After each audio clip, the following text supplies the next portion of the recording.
Ka Kongres kapan skam haka singset jan. Baya Menteri rang ba jong ka jella Maharashtra kepada kekenhun Maha Vikas Aghadi MVA en sampai benar hadin ke election dorbar ha Maharashtra wadla kiseng baper ngelaw sedang yang kejengkran penyesam syuki. Kini dalam ke Bharatiya Jana Party kilakam bahak basdang jong kene katayaw bauhe jong ka Shiv Sena. Udah tak kira. Walawan jengok ya kinong yalam hadilhi bari kendo ya kinong yalam bahakli do jong ka seng kongres tang namar pendikena bang unlong ukertong menteri rang ba jong ka MVA.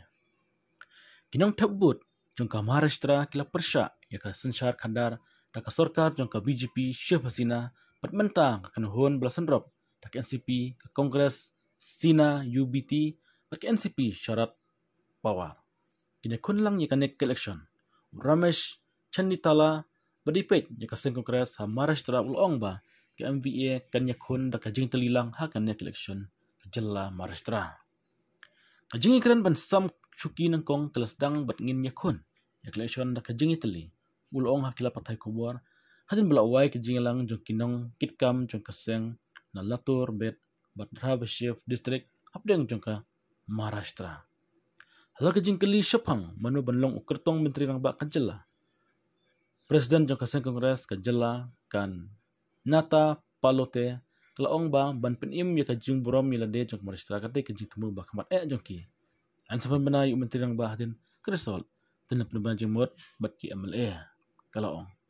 Ka sarkar belam dau Eknath Shinde kalap banay ka skim latki bihin hakaba ki kan thai ki badai hok lasiu kasan sebat tangkan sibanay takapapet ya ke election laong kapatole.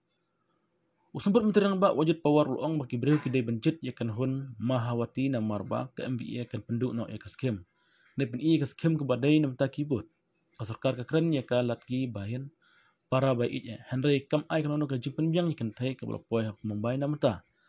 Per jong ka jalan nam ta ban thung bulet hajaka ban yang rel bat jaka yang bos ka portlang.